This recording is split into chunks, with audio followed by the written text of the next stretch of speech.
자, 오늘은 그리스도인들은 어떻게 살아야 하는가 그런 주제로 말씀을 전하겠습니다. 자, 여러분, 우리 지금 이 디도서를 공부하고 있습니다. 디도서 어디에 있는 교회들에게 보내 서신인지 생각나시죠? 지도, 지난번에 제가 보여드렸던 지도, 지금의 그리스 최남단에 있는 크레타라고 하는 섬이죠. 크레타라고 하는 섬. 그 섬이 이제 몇 개의 도시들로 구성되어 있었다 그랬죠.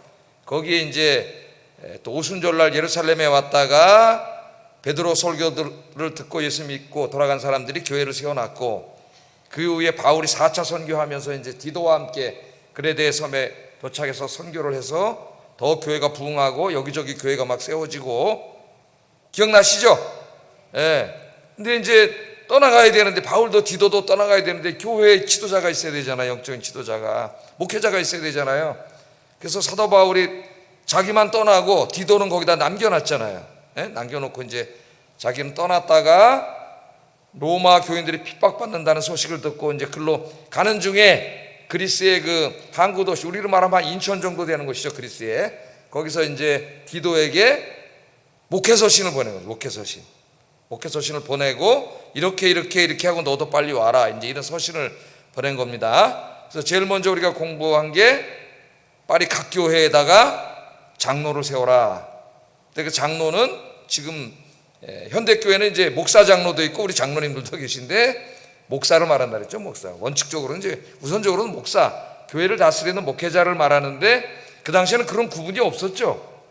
교회에서 제일 믿음이 있고 성경도 많이 알고 나이도 좀 들고 교회를 영적으로 지도하고 설교할 수 있는 사람, 그러니까 거기에 해당되는 사람은 목사이고, 그 다음에 이제 우리 중직자들에게도 해당이 된다 그랬습니다. 이 말을 적용할 때 지도를 둬라. 그 영적 지도자가 하나님 말씀을 잘 가르치도록 해라. 왜냐하면 그 당시에 또 그레데 교회에 누가 들어왔어요? 돌아다니는 이단들, 하나님 말씀과 다른 이야기를 하는 사람들이 들어와서 교회 교인들을 막 이렇게 흔들고 있었죠. 예?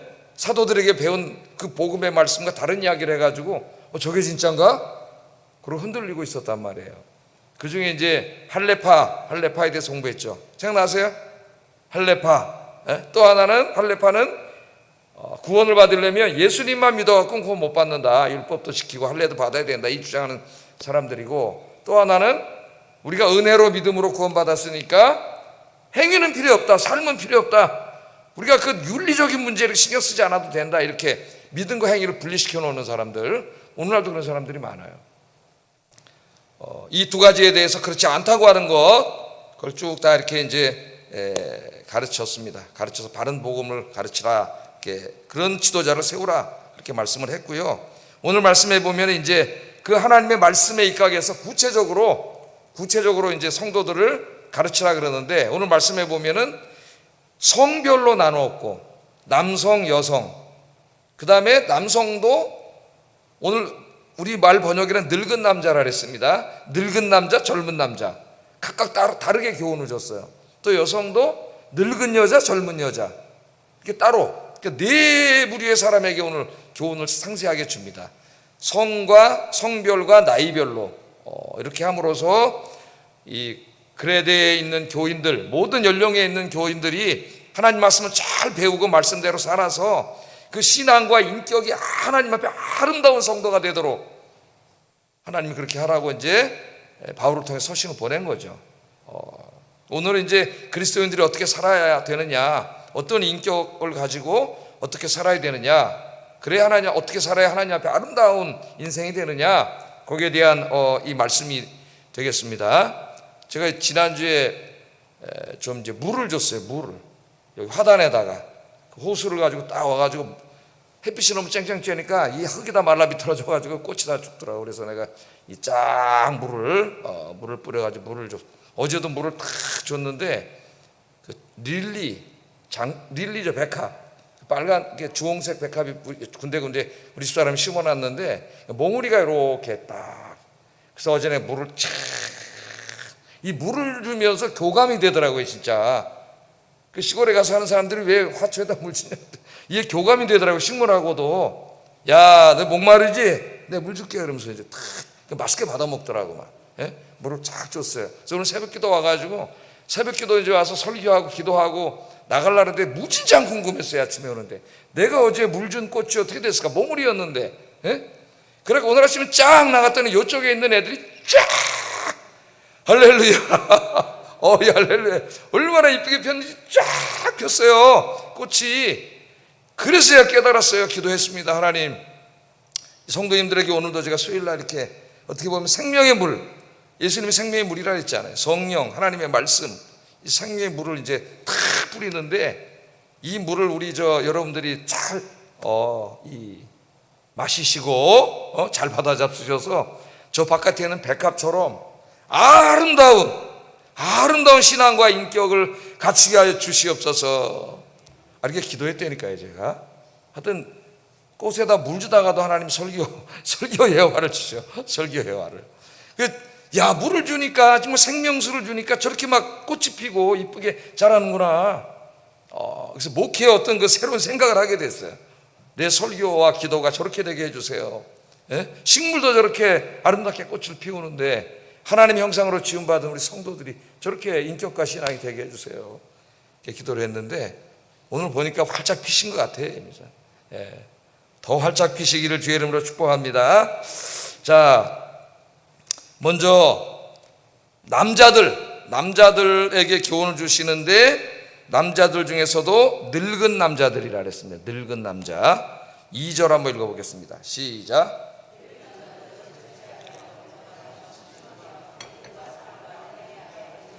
예, 늙은 남자에게 네 가지 덕목을 가르치라 그랬어요. 늙은 남자에게. 늙은 남자 이렇게 번역을 했습니다. 그러니까 우리 보통 늙은 그런 소리 듣기 싫어요, 좋아요? 늙은 남자는 조금 그런데 젊은 남자랑 이렇게 대조를 하기 위해서 번역어를 찾다 아마 늙은 남자 이런 것 같아요. 늙은 남자. 몇 살 넘어야 늙은 남자입니까? 예? 늙었다. 최장님 늙으셨나요? 늙으셨어요? 안 늙으셨다. 68세신데 안 늙으셨다 그러잖아요. 이게 68세도 아닌 것 같아. 늙은 남자. 근데 여기 늙은 남자는 그 늙은에 이렇게 강조점이 있지는 않아요. 우리가 번역을 그렇게 했는데 이게 프레스부타스라는 말을 번역했는데 프레스부타스. 우리 장로교를 뭐라 그래요? 프레스비테리언 처치라죠. 프레스비테리. 현대 영어에서는 쓰지 않습니다. 현대 영어에서는 교회 장로 그럴 때 처치 엘더라 그래요. 처치 엘더. 예? 나이 든 사람 그런 의미인데 엘더. 이 프레스비테리라는 말은 현대 영어에서는 쓰지 않아요. 그거예요. 그런데 헬라어에서 온 단어로 여기 장로, 나이 든 사람. 그래서 프레스비테리언, 장로교회 이렇게 된 겁니다. 여기서 나온 단어예요. 어원이. 그래서 이 늙은 남자 프레스부타스는 몇 살 정도 된 사람이냐, 뭐 이런저런 이제 고대 자료들을 참조해 보면은 지금 우리나라 나이로 한 50세 이상. 근데 요새는 또 옛날보다 오래 살아. 한 90살 100살까지 사시잖아요. 요새는 잘 안 죽어요. 예? 병원에 가면 또 살아나고 오래 살아요. 오래 살아. 그래서 하여튼 60세 이상 50세 이상, 나이가 중요한 건 아니에요. 왜 젊은이와 좀 나이 든 사람을 나누려고 한 거예요. 사도 바울이 한 50세 이상 이렇게 한다 보면 되겠습니다. 50세 이상. 그러니까 늙었다 이 말이 노쇠했다 그런 말이 아니에요. 노쇠했다 그런 말이 아닙니다. 이 표현은 노쇠한 상태를 말하는 것이 아니라 경륜과 경험과 사회적 위치와 지혜 이런 것이 축적된 어떤 성숙한 장년의 모습을 말하는 거지 늙은 노쇠한 이런 뜻이 아닙니다. 근데 우리말로 그렇게 해놨기 때문에 좀 오해가 돼요. 젊은이랑 구분하려다 보니까 그렇게 됐어요. 이 설교 시간에 또 공자를 얘기하게 해서 미안한데, 공자가 뭐라 그랬냐면 50살을 지천명이라고 그랬습니다. 지천명이 뭐예요? 알지자 하늘천자 명령할 때 명자에서 하늘의 명을 아는 나이. 50이 되면은 하늘의 뜻을 아는 아이라 그랬어요. 하늘의 뜻을 아는 아이다. 그렇게 얘기를 했습니다. 하늘의 뜻을 아는 아이다. 그렇게 얘기를 했어요. 자, 하늘의 뜻을 알았다. 더 나아가서는 인생의 목적이나 자신이 살아가는 삶의 이유나 인생의 사명을 깨닫는 굉장히 같은 그 깨달음의 경지에 이르는 성숙한 나이라는 거죠. 지천명. 그 젊었을 때 막 열정과 막 욕심과 욕망에 의해서만 이렇게 살아갔지만은 이제 이걸 다 인생에 대해 하늘의 뜻을 깨달은다니까, 어떻게 보면은 오늘 여기에 그 늙은 남자들, 이 장년들에게 주시는 교훈이 이 지천명하고 좀 비슷해요. 4가지 교훈이 들어가는데, 4가지. 그런 상태를 말하는 거예요. 좀 이렇게 성숙하고 뭔가 인격이 잘 갖추어지고 경륜과 경험을 가진 그런 시니어 남성들이라고 할 수가 있겠습니다. 뭐 제 나이 정도 되는 사람, 좀 아래이나 좀 위나 이런 분들을 말한다고 할 수가 있겠습니다. 자, 4가지 덕목을 가르치라 그랬어요. 4가지. 그러니까 이제 50 이상이 되면은 4가지 덕목을 갖춰야 돼요. 우리가 절제, 경건, 신중함, 그 다음에 4번째는 믿음과 사랑과 인내는 하나로 얘기했습니다. 믿음과 사랑과 인내에 있어서 온전함, 이렇게 얘기했죠. 4가지 범주로 이야기를 했어요. 여기 이제 절제하다. 그래서 하나씩 보면은, 자, 이 시니어 남성들은 절제하라 그랬는데, 절제한다는 말은 네팔리오스, 그런 헬라어인데, 이 말은 원래가 절제하다는 뜻은 아니고 문자적으로는 술 취하지 않은이란 뜻이에요. 이런 의미도 여기 강하게 있습니다. 왜냐하면 그 다음에 50대 이상의 시니어 여성들에게 술 취하지 말라고 얘기했잖아요. 여성들에게도. 그래서 술 취하지 말라, 세상에 취하지 말라, 젊은이들처럼 막 욕정에 휘둘리고 이러지 말라는 의미가 있고요. 여기 비유적으로 말한다면은 이게 아주 침착한 맑은 정신을 가진 그런 의미가 있는데, 여기에 다 포함이 된다고 생각이 됩니다. 그래서 한 3가지 정도 적용을 해보면은, 이제 이 50세 이상의 장년이 되면 어떤 사람이 되어야 되느냐, 우리의 감정이나 우리의 말과 행동을 막 그냥 뿜어져 나오는 대로 무절제하게 막 그냥 막 그렇게 하면 안 되고, 하나님의 뜻에 따라 잘 절제, 오늘 절제로 번역했어요. 우리는 절제를 강조했습니다. 우리말 번역에는 이걸 잘 이렇게 조정하고 절제할 수 있는 사람이 돼야 된다. 이제 50이 넘으면, 50이 넘어서도 막 그냥 이게 자기 감정, 말, 행동이 절제가 안 되면 50은 넘었지만 뭐예요? 그러면 어린애가 되는 어린애, 그런 사람이 돼서는 안 된다.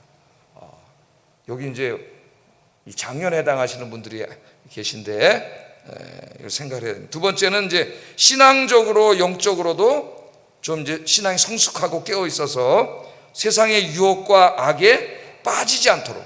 아까 공자도 지천명이라 했는데, 유교에서도 지천명해야 된다 그랬는데, 하나님 뜻을 좀 알고 신앙적으로 좀 성숙한 모습을 보여야 된다. 또 교회에서나 가정에서나 감정적이고 충동적인 사람이 아니라 차분하고 좀 절제력 있는 사람이 돼야 된다. 이렇게 좀 성숙함, 영적, 신앙적, 인격적 어떤 성숙함을 요구하고 있어요. 이제 50이 넘으면. 그러니까 이제 이 공자만 뭐 15살에 자기가 학문의 뜻을 두고 30살에 뭐 학문을 완성하고 이런 얘기를 했잖아요. 공자만 얘기한 게 아니라 우리 하나님께서 얘기하셨어요. 나이에 대해서 얘기하면서 50세가 넘으면 이제는 이런 모든 부분에서 좀 성숙한 모습을 보여야 된다는 거예요. 이걸 가르치라 그랬습니다. 가르치라. 자, 가르쳤어요. 분명히 이제 가르쳤으니까 이제 50세 넘는 우리 시니어들은 저 같은 사람들이 잘 생각을 해봐야 됩니다.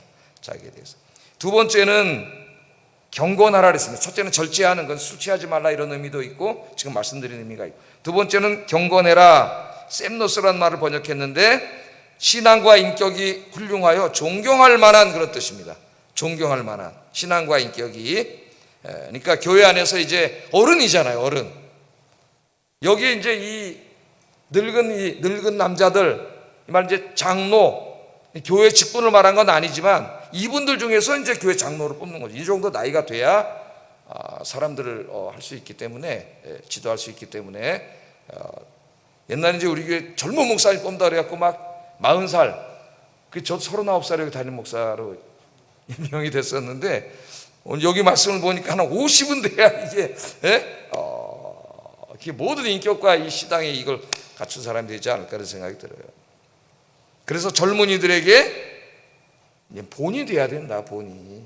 요새 젊은 친구들이 나이 먹은 이제 사람들의 안 좋은 면을 지적해서 그 윗세대를 향하여 뭐라 그래요? 꼰대라 그래요. 꼰대같이 하지 마세요. 아직 보리장머리가 없는 놈들이야. 예? 아버지 뻘 되는 사람들한테. 그러나 또 그런 면도 있을 수가 있죠. 보는 되지 않으면서 자기는 막 이제 그냥 그렇게 억누르려고만 하는, 나이가 많다고 해서 그런 사람이 아니라 경건한 사람이 된다. 신앙과 모든 부분에 경건해야 된다. 그 다음 세 번째는 신중해야 된다. 신중. 소프론이라는 말을 번역했는데, 근데 이 신중해라는 말은 꼭 50세 이상의 남성들에게 한 말이 아니라 오늘 나오는 모든 연령에게 다 똑같이 신중하라 그랬어요. 그러니까 이게 다 해당되는 게 신중하다, 신중해야 된다. 이게 신중하라는 말은 이게 자제력 있는 그런 말입니다. 원래 자제력. 그러니까 자신의 감정이나 욕망을 좀 스스로 억제할 수 있는, 좀 다 비슷해요. 어떻게 보면 다 비슷한데 자제력 있는 사람이 돼야 된다. 자제력 있는 사람이 돼야 된다. 예를 들면 10계명의 10번째 계명 탐내지 말라, 이것과도 관계가 있어요. 그래서 자기의 욕망이나 이런 것들을 다 표출하려고 하지 말고 좀 자제할 수 있는 신중함. 또 말과 행동에도 실제로도 함부로 말하고 행동하지 말고, 이제 이 정도 나이가 됐으면 좀 신중해야 된다. 신중. 예? 너무 팍팍 말하고 막 팍팍 행동하고 막 팍팍 결정하고 막 금방 후회하고 막 시 달아지고 막 이렇게 하면 안 되고, 좀 나이에 맞게 좀 신중해야 된다, 그런 말입니다. 신중한 사람. 그 다음에 이제 네 번째는 믿음과 사랑과 인내함을 묶었어요. 다 하나하나가 엄청나게 큰 주제죠. 다 사실은 하나하나 설명할래도 뭐 그냥 이 세 개 설명할래도 그냥 한 달 설교해도 되는 주제들인데, 하여튼 다 묶어서 그냥 믿음과 사랑과 인내함에 있어서 온전해야 된다. 그렇게 얘기를 했습니다. 그러니까 이거 좀 이렇게 묶어보면은 교회 50세 이상의 장년들은 교회 어른으로서 신앙과 인격과 성품과 도덕률 등 모든 부분에서 이제는 좀 더 성숙하고 성장하고 젊은이들에게 좀 본이 돼야 된다. 교회 어른이잖아요. 어른. 이제 자기 나이에 맞는 위치를 생각해야 됩니다. 위치를. 그렇게 권고를 하고 있습니다. 자, 두 번째는 이제 늙은 남자 했으니까 누가 나와요? 늙은 여자인데, 교회에서나 그 신학에서 한번 읽어봅시다. 먼저 3절 읽어보겠습니다. 시작.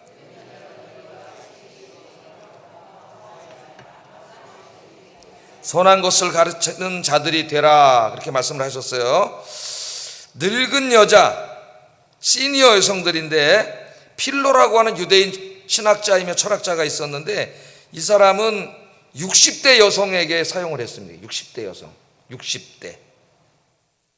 디모데전서 5장 9절에서도 과부로 명부에 올릴 때 60세 이상의 여성을 올리라 그랬어요. 나이를 정해놨어요. 60세 이상. 그래서 60세 이상을 말하는 건가? 그렇게도 말할 수 있지만은 남성과 똑같이 50세 이상으로 하겠습니다. 50세 이상. 예? 몇 세 이상이요? 50세 이상 남성과 똑같이 시니어 여성들, 그런 여성들. 첫째는 행실이 거룩하며 그랬어요. 행실이 거룩하며. 여기 거룩하다 하는 말은 히에로 프레페스 보카보예요. 보카보. 제가 저기다 써놨죠. 예? 히에론 그럼 성전, 프레페인 그러면 적합하다. 합치면은 성전에서 적합한 행동을 해라, 그런 말입니다. 성전에서. 이 거룩하라는 말, 이 말이 좀 독특한 단어예요. 여기서 우리말로는 거룩한 그랬지만은 교회 안에서 거기에 알맞는 적합한 행동을 해야 된다. 이제 50살이 넘었으면은 철없이 막 하면 안 되고, 교회 안에서, 하나님의 교회 안에서 언행을 어떻게 해야 돼요? 성전에 맞게, 교회 안에서 맞게 말하고 맞게 행동할 나이가 됐다는 거예요. 이제는 아셨죠? 우리 오늘 보니까 많이 계신 것 같아요. 50세 이상 여성분들이. 그래서 그래야 이제 또 우리 젊은 여성들에게 뭐가 돼요? 본이 되는 거죠. 항상 윗사람이 힘든 겁니다. 왜냐하면 아랫사람들이 보고 있어요. 보고 있기 때문에 본이 돼야 돼. 본이.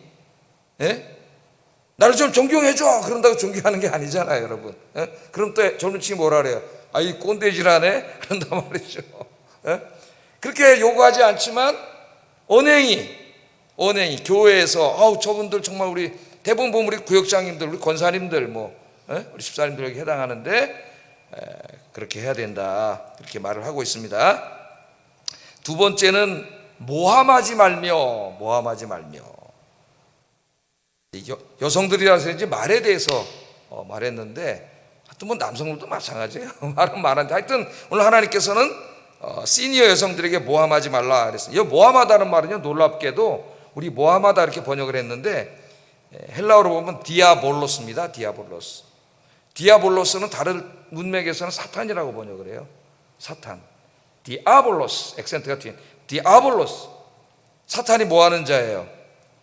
그래서 비유적으로 비방하는 자, 참소하는 자. 그래서 우리말로는 모함하지 말라 이렇게 번역을 한 거예요. 사탄인데 문자적으로는 사탄을 우리가 디아볼로스라고 하는데 상징적인 용어로 썼겠죠, 여기서. 그래서 비방하고 참소하지 말라. 말을 통해서 여기저기 돌아다니면서 남을 비방하고 참소하는 일은 하지 말라. 그런 일 하면 안 된다. 그래서 우리 교회 시니어 여성들은 공동체 안에서 다른 사람들을 어떻게 해야 돼요? 대해서 더 칭찬하고 격려하고 위로의 말을 하고, 항상 우리의 말을 덕스럽고 은혜로운 말을 할 나이가 됐다. 이제 철이 들어야 된다고 말이죠. 아까 남성들도 50 넘으면 이제 자기가 교회 시니어라는 걸 생각하고 철이 들어야 되고, 여성들도 되돌아봐야 된다는 겁니다. 근데 이제 재밌는 것은요, 여성들에 대해서 얘기하면서 술의 종이 되지 말라 그랬어요. 술의 종이 되지 말라. 남성들은 술을 안 마시고 여성들만 술을 마셨을까요? 남성들은 말할 것도 없이 마셨겠지. 근데 이 여성들에게 특별히 술의 종이 되지 아니하며 이렇게 말을 하고 있습니다. 왜 남성들이 아니라 여성들에게 권고를 하면서 술을 많이 마시지 말고 술의 종이 되지 말라 이렇게 말씀하셨을까요? 당시 그레데 섬의 문화와 관계가 있습니다. 당시 그레데 섬의 문화는 방탕과 술 취함이 만연해 있는 문화예요. 그래서 여러분 우리 에베소서 공부할 때도 제가 가르쳤는데, 그 술의 여신들이 있는데 그 이교 신전이죠. 거기 가면 전부 다 사제도 여자고 여성들이 몰려오는데, 거기서 막 술 취해가지고 막 여성들이 그런 이제 난잡한 일도 벌어지고 막 그런 문화가 상당히 이 그리스 로마 문화에 상당히 많이 있어요. 근데 여기도 마찬가지입니다. 여성들이 사교나 우상 숭배 의식 등에서 술을 많이 마시고 술에 취하고 그런 좀 이렇게 성스럽지 못한 행동을 하는 일들이 꽉 차 있는 곳이에요, 여기가. 그러니까 예수 믿기 전에 어떻게 했겠어요?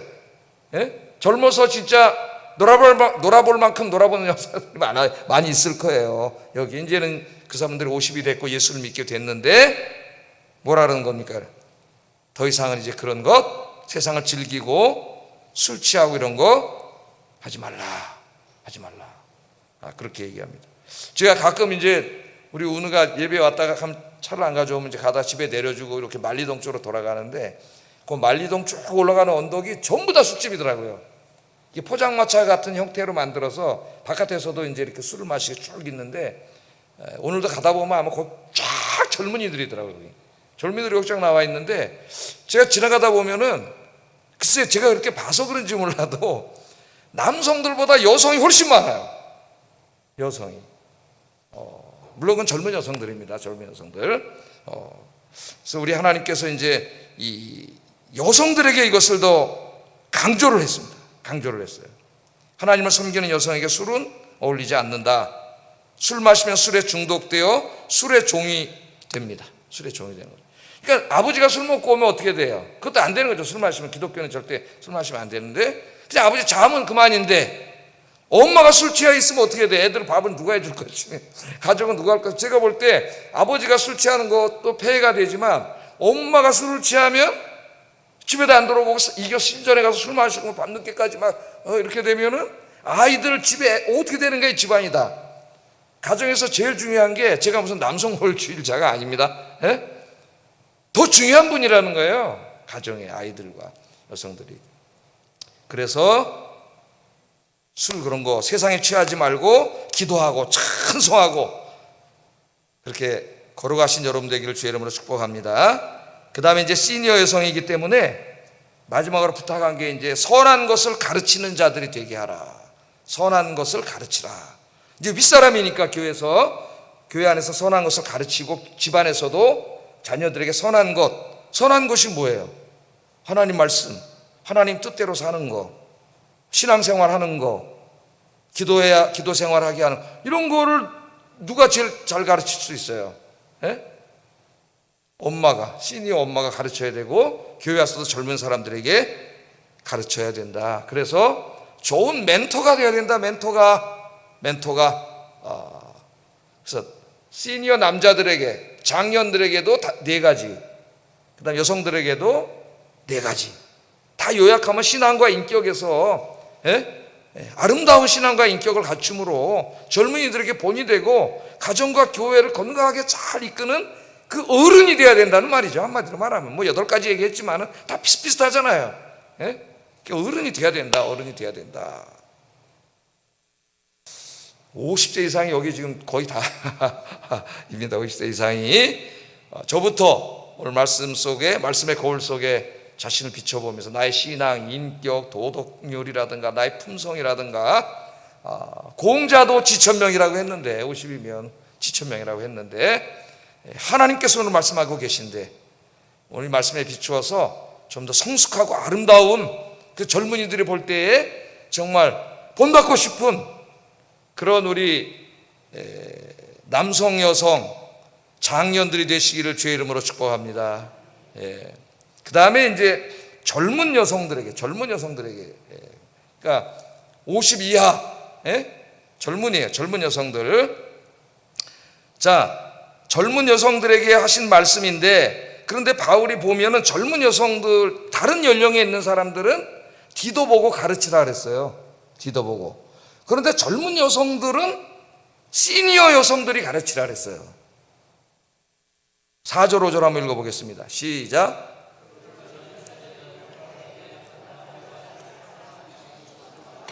순전하며 집안일을 하며 선하며 남편에게 복종하게 하라. 이는 하나님의 말씀이 비방을 받지 않게 하려 함이라. 아멘. 자, 이것은 교회에서 젊은 여성들을 가르치는 일을 시니어 여성들이 목회자처럼 다 가르쳐라 그런 말은 아닙니다. 말씀으로 가르쳐야 되는 건 디도, 목회자들, 장로로 세우는 사람들이 말씀으로 가르쳐야죠. 이걸 제가 지금 가르치는 것처럼. 그러나 그게 아니라 이제 여러분끼리 안에서, 공동체 안에서, 교회 안에서 이제 이렇게 생활을 하면서 배우는 면이 많잖아요. 이걸 우리가 멘토라 그러지 않습니까? 아까 멘토가 돼야 된다는데, 자, 이것을 가르치는 사람이 돼야 된다는 거죠. 우리 시니어 여성들. 왜 그러겠어요, 여러분? 디도는 지금 젊은 목회자예요. 저도 목회를 하고, 저도 나이가 이제 먹었지만은 여성들에게 멘토가 돼서 이렇게 설교 이외에 가정생활을 어떻게 하고 어떻게 이렇게 할 수는 없는 거죠. 이거는 잘 안 되는 거예요. 우리 목회자 윤리에 이성의 성도를 1대1로 만나거나 1대1로만 상담하는 거 금하고 있습니다. 제가 다 금하고 있어요. 그렇게 하지 말라 그래요. 절대로. 이성의 성도를 만날 때는 다른 분하고 같이 해서 이렇게 같이 소그룹으로 만나든지 공부를 하든지 이렇게 해야지, 그렇게 하지 말라. 여기를 통해서 사탄이 너무나 많이 역사합니다. 그러니까 여성 성도들에 대해서는 젊은 목사인 디도가 어떻게 다 깊이 다가갈 수가 없어요. 설교는 할 수 있지만 그 설교를 구체적인 삶에서 적용하도록 다 이렇게 할 수는 없는 거죠. 저도 마찬가지죠. 제가 여러분에게. 그래서 저희 집사람이 사모가 있는 거예요. 제가 할 수 없는 영역. 예를 들면 주방. 제가 가가지고 봉사부장님한테 아이고 이게 뭐야 이게. 아유 문건사님 이거 콩나물 오늘 왜 이렇게 볶았어요? 그렇게 할 수가 있어요? 없는 거죠. 내일 음식은 좀 두부찌개 해주세요. 제가 이렇게 하면 기분 나빠서 하겠습니까? 이제 안 할래요. 이제 목사님이 알아서 하세요 그러지. 근데 저희 사람도 주부니까 같이 이게 되는 거죠. 같이 이렇게 대화를 나누면서 이렇게 은근히 되는 거잖아요. 기분 이렇게 친구처럼 멘토처럼 언니처럼 이렇게 되는 거예요. 그게 제가 할 수 있는 일이 아니에요. 그러니까 이 일을 하는 분들이 지금 우리 교회의 구역장님들, 우리 권사님들 그잖아요. 구역에서 내 양들이 있잖아요. 젊은들도 다 어떻게 하는 거예요? 자연스럽게 이렇게 이제 배우게 하는 거죠. 그래서 하나님이 그렇게 하라고 하신 거예요. 목사는 설교하고 성경을 통해서 가르치되, 진짜 이렇게 삶의 공동체 안에서 실제로 젊은 여성들이 신앙생활하고 이렇게 하도록 가르치는 멘토가 되는 것은 시니어 여성들이 해야 된다. 그러려면 본이 돼야 되는 거죠. 자기도 안 하는데 누구에게 가르치겠어요? 오늘 그 부탁을 하고 있는 겁니다. 자, 그래서 뭐라고 가르치라 그랬느냐? 그러니까 이거는 목사도 가르쳐야 되고 여러분들도 본을 보이면서 구역 예배나 이런 걸 통해서 이제 이렇게 가르쳐 나가야 되는 거죠. 첫째는 남편과 자녀를 사랑하도록 가르치라 그랬어요. 남편과 자녀를 사랑하라. 젊은 아내는 남편과 자녀들을 사랑하게 하라 그랬습니다. 그래서 이 당시 아내들은 뭐예요? 지금은 이제 다 여성들이 뭐예요? 맞벌이하고 그러지만은 집에서 남편을 잘 뒷바라지하고 자녀들 믿음 안에서 잘 양육하고 이제 그런 현모 양처 형의 이제 그런 주부들이었겠죠. 지금은 이제 여성들도 거의 다 일을 합니다. 다 일을 하기 때문에 아이도 같이 양육해야 되고 또 집안일도 같이 해야 되고, 갔다 왔는데 그냥 똑같이 직장 갔다 왔는데 남편은 떡 소파는 테레비 보고 나도 직장 똑같이 갔다 왔는데 혼자 여성이 다 하고, 그럼 가정이 문제가 생기죠. 어려워졌죠. 똑같이 다 해야 되는 거죠. 그래서 그런 거 하지 말라는 얘기는 아니에요. 여기 말씀은 물론 그 사회, 그런 고대 사회를 바탕으로 하고 있지만 가정을 잘 챙기는 그런 사람이 되어야 된다 그런 말입니다. 가정을 잘. 여기 남편과 자녀들은 가정에 대한 하나의 예라고 할 수가 있겠어요. 그래서 가정을 잘 이끄는 사람이 되어야 된다. 그 다음에 아까 똑같은 이 말을 다 한다 그랬죠. 신중하라. 신중하는 건 뭐라 그랬어요? 절제력이라 그랬죠. 절제력. 이것은 연세 드신 사람만이 아니라 시니어만이 아니라 젊은 사람들에게도 더 절제력이 필요하겠죠. 어떻게 보면 이 욕정과 욕망과 이런 것이 있지 않습니까? 그래서 세상의 욕망, 막 끌어오르는 감정, 이런 것들을 기도와 신앙으로 잘 억제할 수 있도록 해야 된다. 그렇게 이야기했고요. 그 다음에 많은 얘기를 하셨어요. 또 순전하며, 순전하며, 하그노스, 순전하며, 이거는 순결한, 정숙한 그런 의미입니다. 성적인 신실함이에요. 반대말은 문란한, 해픈, 그런 뜻이에요. 이게 반대말이. 그러니까 그런 사람에 대해서는 안 된다는 거죠. 항상 순수하고 그런 사람이 돼야 된다. 그 다음에 이제 네 번째, 집안일을 잘하고 선하며 자기 남편에게 복종하게 하라. 남편에게 복종하게 하라 그래갖고 우리 여성운동하는 사람들이 사도 바울 선생님을 제일 싫어한대요. 우리 예수님은 여성들에게 다 이렇게 인권을 세워줬는데 사도 바울이란 작자가 남편에게 복종하라 이래가지고 이렇게 했다고. 근데 그 사람도 교회 다니는 사람이에요. 여성운동하는 사람이. 그럼 그 사람 머릿속에는 뭐예요? 예수님의 말씀과 사도 바울의 말이 다르다고 얘기하는 거예요. 그러니까 성경을 안 믿는 거예요. 지가 무슨 말 하는지도 모르고 막 말하는 거예요. 여기 복종한다는 말은 제가 여러 번 이거 많이 설교했죠. 가정의 리더로서의 그걸 인정하는 거죠. 누군가 가정의 리더가 돼야지. 그 여성은 자기가 리더가 되고 남편은 뒤로 빠져 있으면 행복할까요? 안 행복할까요? 안 행복해. 이 저런 쪼다 같은 게 맨날 내가 다 나가야 되고 이런 생각을 갖죠. 그런 의미입니다. 하나님은 남성과 여성을 차별을 둬서 만들지 않았어요. 남성과 여성을 동등하게 만들었고 서로 돕는 배필이 되도록 만드셨습니다. 하나님께서 서로 의논해서 돕도록 이렇게 살도록 만드셨어요. 그러나 그래도 하나의 리더가 있어야 돼요. 리더가 상의해서 하되 리더로서의 남편의 역할에 대해서 말하는 거예요. 자, 기분 나빠도 여러분이 하나님의 말씀을 기분 나빠하면 안 돼. 남편 맘대로 하라는 얘기가 아니라 여성은 무조건 복종해야 된다는 얘기가 아니라 그랬습니다. 동등하게 만드셨지만 구별했어요. 차별을 하신 게 아니라 구별을 하신 거예요. 구별. 남성이 해야 할 일, 여성이 해야 할 일. 남성의 특징, 여성의 특징이 있는 거예요. 그래서 남성과 여성의 특징이 합쳐져야 온전하게 되는 거예요. 이것이 서로 상의하면서 그렇게 하도록 만든 겁니다. 예를 들어서 여러분 이 무거운 짐이 있는데 남녀는 평등하니까 당신이 들어 그랬단 말이에요. 그럼 여성이 와서 못 들잖아요. 이 무거운 건 누가 들어야 돼? 그래도 힘이 좀 센 남성이 들어야 되잖아요. 저희 집은 저희 집사람이 저보다 등치가 큰데 그래도 제가 들어요. 제가 들어요. 이게 포병 출신이라서도 내가 가방 뒤를 줘. 가방도 다 들고 다니겠죠. 그러니까 하나님이 차별을 하신 게 아니라 구별을 하신 거예요. 그래서 이 여성 운동하는 페미니스트들이 조심해야 돼요. 페미니즘을 조심해야 됩니다. 그래서 여성이 남성이 될 필요도 없고 남성이 여성이 되려고 할 필요도 없어요. 남성은 원래 하나님이 만드신 대로 다 남성이 되고, 여성은 하나님이 원래 창조하신 대로 다 여성의 특징을 가진 여성이 되고, 그래서 두 사람이 협력할 때에 아름다운 가정이 되고 아름다운 교회가 되고 아름다운 세상이 되는 거예요. 자, 경찰, 여자 경찰도 있고 남자 경찰도 있어요. 지금 칼 들고 조직폭력배가 싸움이 붙었어. 사람을 때려. 누가 나가야 돼 여기에? 남자 평등이니까 여성 경찰이 나갈래. 여성 경찰이 아무리 뭐 유도를 해도 조직폭력배는 어떻게 이깁니까? 힘이 되는데 안 되는 거죠. 누가 가야 돼요? 남성이 해야 되죠. 근데 제가 어느 신문을 보니까 한 사람이 자살하려고 저기 한강 거기 앉았는데, 그걸 신고를 받고 여자 경찰관이 가서 옆에 앉아가지고 얘기를 하더라고요.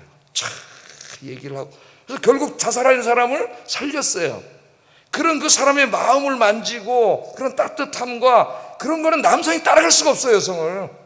그러니까 하나님이 여성에게 준 것을 남성이 따라갈 수가 없어요. 그 탁월한 부분들이 있어요. 또 남성에게 준 것을 여성이 따라갈 수가 없어요. 이건 똑같은 거예요, 똑같은 거. 예? 그러니까 뭐예요?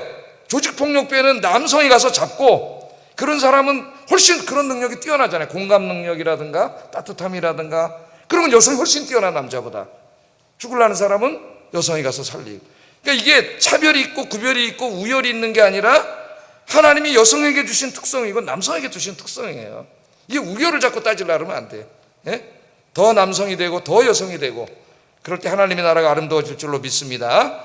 여기 복종하라도 그런 의미에서 이해하시면 되겠어요. 그래서 우리 부부에 관해서 배울 때도 아내는 남편을 존경하고, 남편은 그리스도가 교회를 위하여 목숨을 버린 것처럼 아내를 사랑하라고 하는 상호성이 있잖아요. 상호성.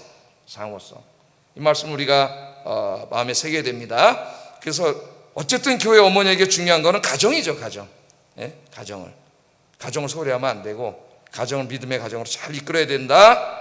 이것은 연세가 드신 시니어나 또는 젊은 여성이나 마찬가지. 이것을 가르치고 있습니다. 자, 그 다음에 마지막으로 젊은 남자는 몇 명 안 되는 것 같아요. 수혜 배우신 분은. 젊은 남자들 6절 한번 읽어보겠습니다. 시작.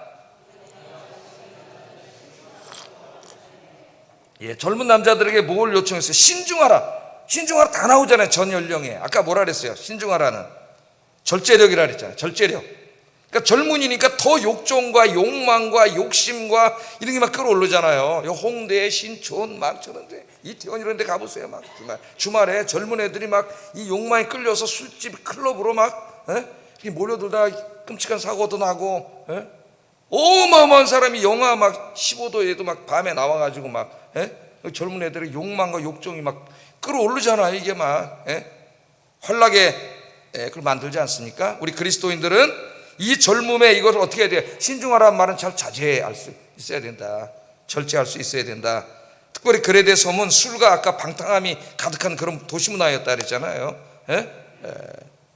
농촌이면서도 또 그런 게 많은 그런 도시문화가 있고, 그래서 우리 젊은이들이 거룩한 문화를 만들어야 된다. 거룩한 삶을 살아야 된다. 그것을 젊은이들에게 요청하고 있습니다. 자, 그러면서 9절 10절에 보면은 갑자기 종들에 대해서 얘기를 해요. 종들에 대해서 한번 읽어보겠습니다. 시작.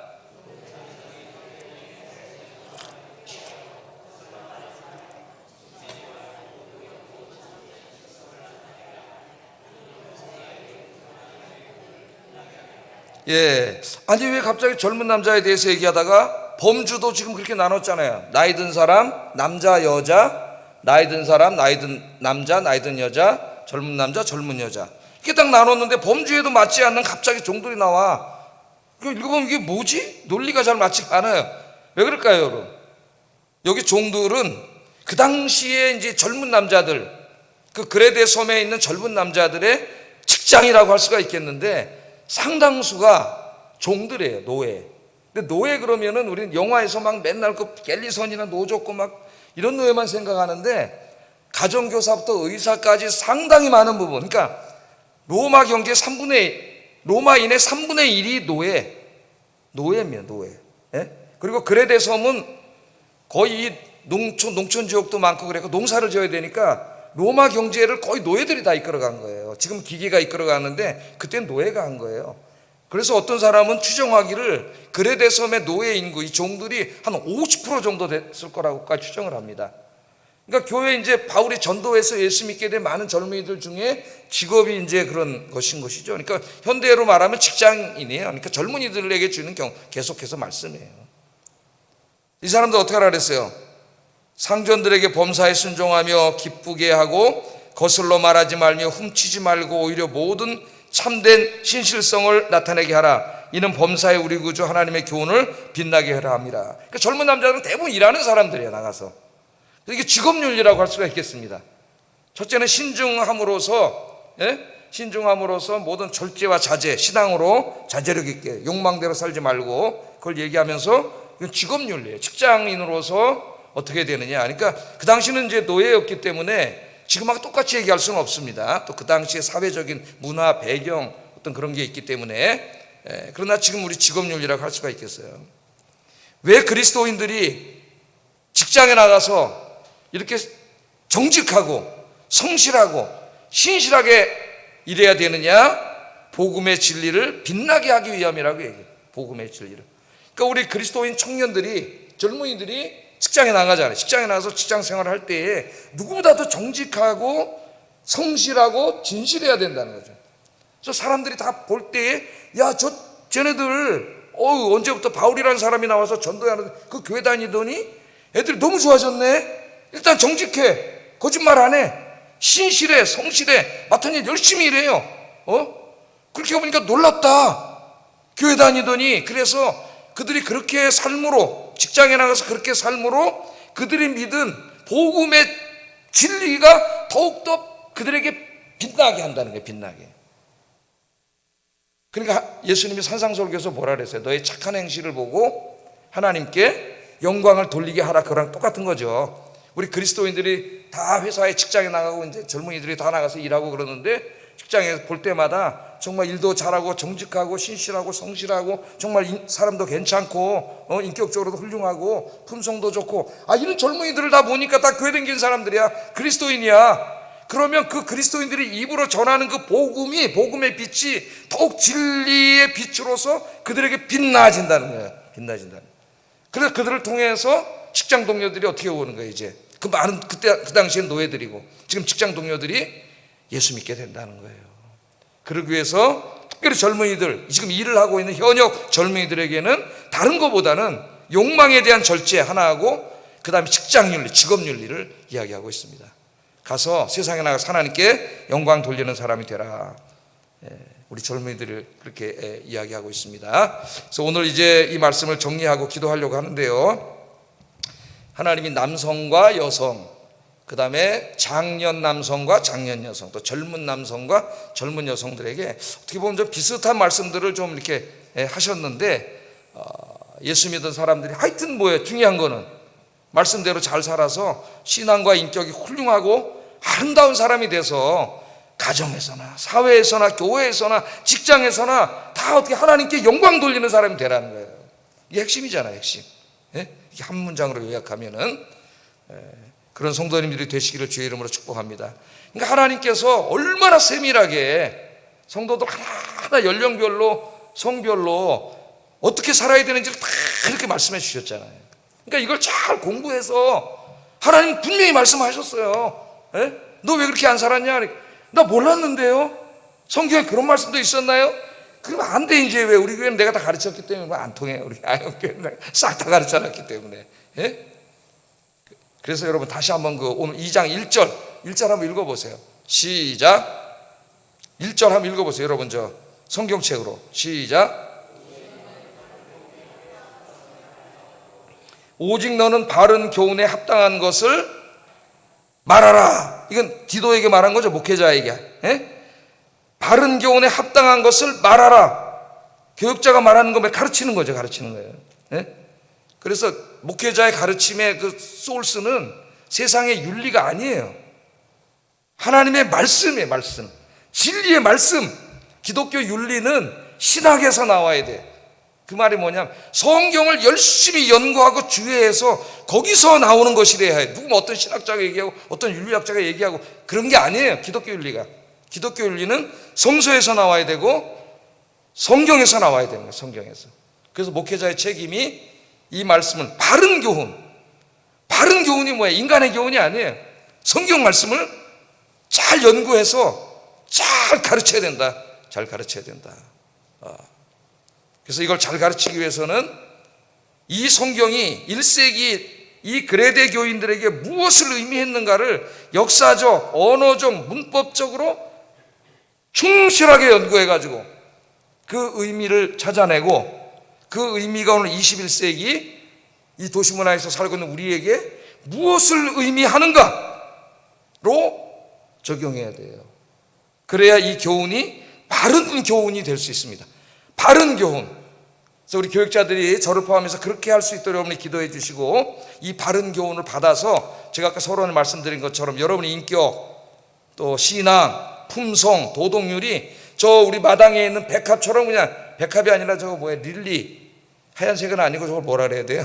백합 하여튼 백합 이쁘게 그냥 활짝 쫙 펴가지고 세상 사람들이 여러분 볼 때에 여러분이 믿는 그 복음의 진리가 그냥 환하게 반짝반짝 빛나기를 주의 이름으로 축복합니다. 기도하겠습니다. 자, 자기 연령대가 다 있을 거예요. 여기다 다 제가 써놨는데 생각하면서 기도하겠습니다. 자기 연령대 기도하세요. 자기 말씀 가지고. 사랑과 은혜가 충만하신 아버지 하나님 감사합니다.